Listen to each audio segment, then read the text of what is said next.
l'endimanché du ciné est prêt pour vous parler aujourd'hui sans spoiler du film Jojo Rabbit dont tout le monde se préoccupe plus ou moins, puisque dans quelques jours il pourrait même potentiellement être oscarisé dans différentes catégories. Taika Waititi étant un réalisateur que j'affectionne très particulièrement pour son immense travail dans Thor 3 où il a su revisiter le personnage dans ce Thor Ragnarok, là où Thor 1 et Thor 2, le monde des ténèbres, m'avait un peu laissé sur le carreau gentiment, on va dire que ça ne décollait pas, mais c'était juste sympa.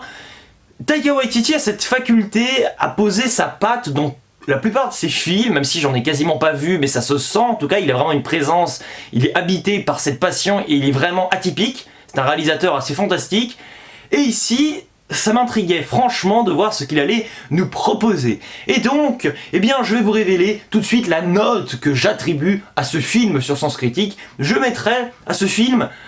eh bien, 6 sur 10. Oui, alors c'est un peu maigre, ce n'est pas extraordinaire, je sais que beaucoup de personnes le considèrent comme un chef-d'œuvre, en tout cas un film extraordinaire, un film majeur de cette année, alors soit 2019 pour les États-Unis, soit 2020 là pour la France, mais bon, c'est le début de l'année. Mais franchement, je suis un peu outré dans le sens où c'est un film qui a du potentiel, j'en suis conscient, je comprends parfaitement qu'on puisse l'adorer, c'est pas le problème, mais il a vraiment les défauts de ses qualités, mais c'est ça qui est terrible, à savoir qu'on va commencer par ses qualités, et je vais vous exposer après ce qui me dérange vraiment avec ce film. Je suis conscient tout d'abord que nous avons des idées assez extraordinaires dans le message qui est véhiculé, je ne vais pas vous le révéler ici, mais c'est pas un film qui est parodique à 100% et qui va être là juste pour débrancher le cerveau. C'est vraiment un film qui va essayer de vous faire rire, et c'est ça qui fonctionne, hein, c'est qu'on s'amuse, on rigole, mais vous avez toujours cet arrière-goût, et ce goût voilà, un peu amer, où vous allez vous dire ah oui, je rigole, mais là on est quand même en train, alors pas forcément moi directement, quoique, mais en tout cas l'humanité en prend vraiment pour son grade. Et c'est ça qui m'a plu, c'est vraiment les caractères propres aux personnages, c'est pas tant les personnages en soi, ou les performances d'acteurs sur lesquels, et d'actrices sur lesquelles je vais revenir, mais ça a vraiment la qualité d'aller au fond et au bout de son délire. Et malheureusement, c'est aussi un peu le problème, c'est-à-dire que c'est un film qui est comme un train, à savoir qu'il va nous faire monter dedans, mais à chaque arrêt, toutes les 15 minutes, eh bien moi, je vais descendre sur le bas-côté et je vais remonter. C'est un train qui m'a pris en marche dès le début, c'est-à-dire que malgré, j'avoue quand même, la performance d'acteur du petit garçon là qui interprète Jojo Rabbit, qui s'appelle Roman Griffin Davis, hein, qui gagnera pas la Coupe Davis à mon avis,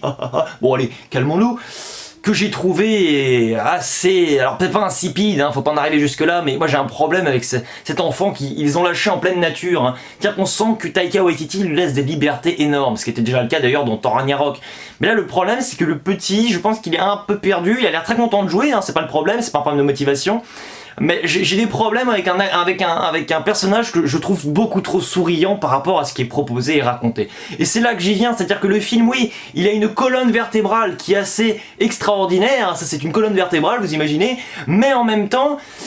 parallèlement à ça, vous avez des acteurs qui n'arrivent pas à croiser ce que Taika Waititi essaie de raconter, et tout simplement, eh bien oui, j'avoue quand même la performance même des acteurs, j'y reviens encore, c'est-à-dire que là où j'ai trouvé qu'il y avait une actrice extraordinaire ici, à savoir Mackenzie, qui est une actrice, je ne sais pas où je l'ai vue, mais elle est juste géniale, c'est-à-dire qu'elle suppose davantage qu'elle performe, c'est-à-dire que c'est pas du tout un jeu démonstratif pour cette jeune actrice, mais même si elle ne fait rien, en tout cas même si elle ne parle pas, même si elle laisse la parole à un autre personnage, son regard en dit long, elle habite le personnage, elle a une présence incroyable, elle a un charisme fou, elle va percer, je vous le dis tout de suite, hein.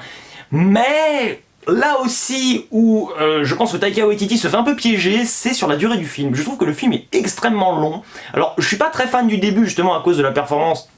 des acteurs, avant en gros qu'on voit Mackenzie qui franchement est vraiment l'élément qui me fait accrocher le film dans sa deuxième partie. Mais au début, sur cet aspect un peu qui nous paraît davantage comique que tragique, et oui c'est ça,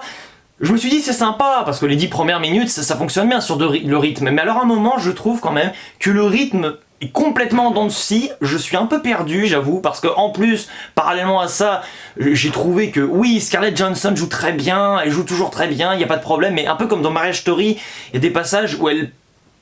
pleure pas vraiment, mais elle est émue, on sent.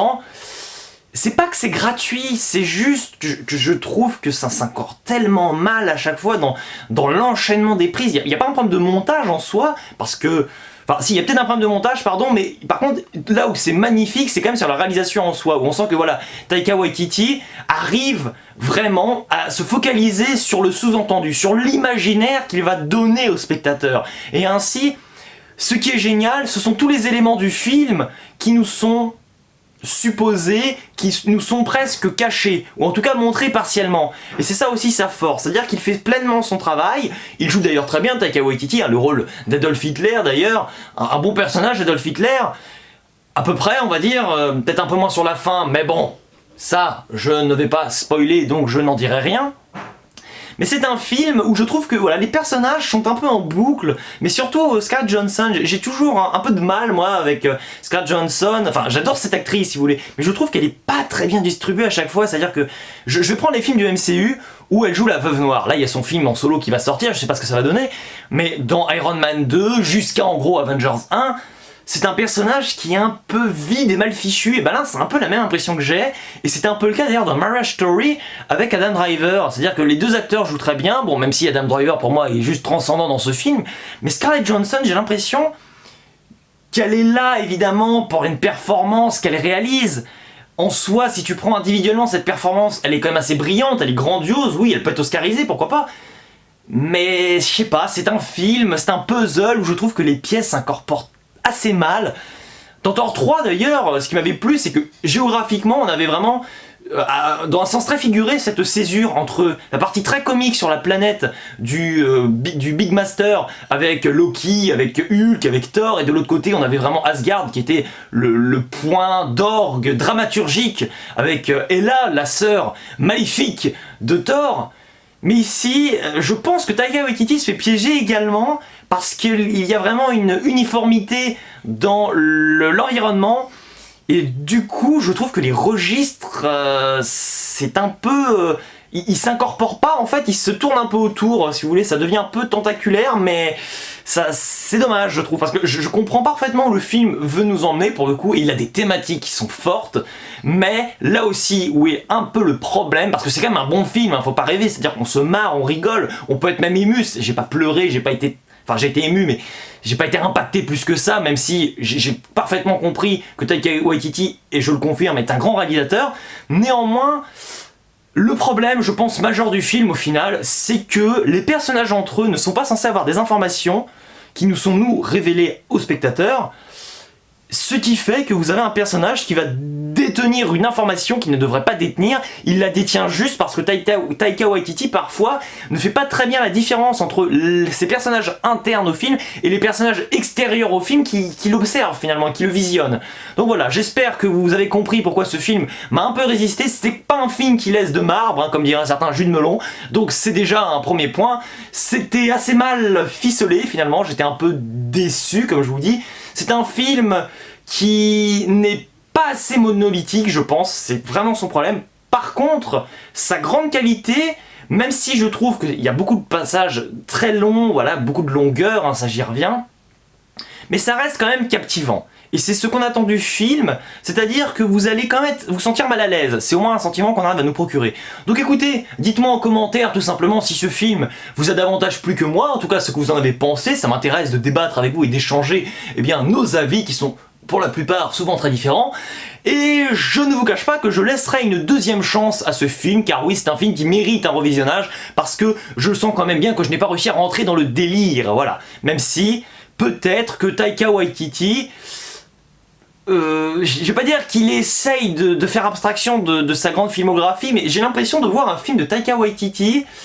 un peu en petite forme, quoi. Voilà, donc j'espère que pour Thor 4 notamment, qui sortira dans quelques temps, je serai davantage ébahi. Peut-être qu'un revisionnage de Jojo Rabbit, eh bien, va tout d'un coup, paf, me faire exploser la note sur Sens Critique et monter à 10 sur 10, j'en sais rien. C'est peut-être un chef-d'œuvre aux yeux de certains, je comprends parfaitement pourquoi, il a cette portée chef-d'œuvresque, j'en suis conscient, mais pour moi il y a vraiment trop de défauts, si vous voulez, qui plombent un peu le film, en tout cas qui le retiennent. C'est pas un mauvais film, mais c'est-à-dire que les points positifs sont là, hein, ils sont en train de monter, ils sont grandissants, mais vous avez toujours deux mains pour vous attraper les épaules du film et un peu le rabaisser, en tout cas le faire un peu stagner, fluctuer un peu dans tous les sens, mais au final ce qu'on en retient c'est tout simplement une ligne où moi je trace un 6 sur 10. Mais ça reste un film à voir, si vous ne l'avez pas encore vu, je ne peux, pardon, excusez-moi, que vous, pardon, décidément c'est compliqué, le recommander. Voilà, je vais m'arrêter là parce que là, je n'arrive même plus à m'exprimer. Allez, je vous dis ciao et à la prochaine.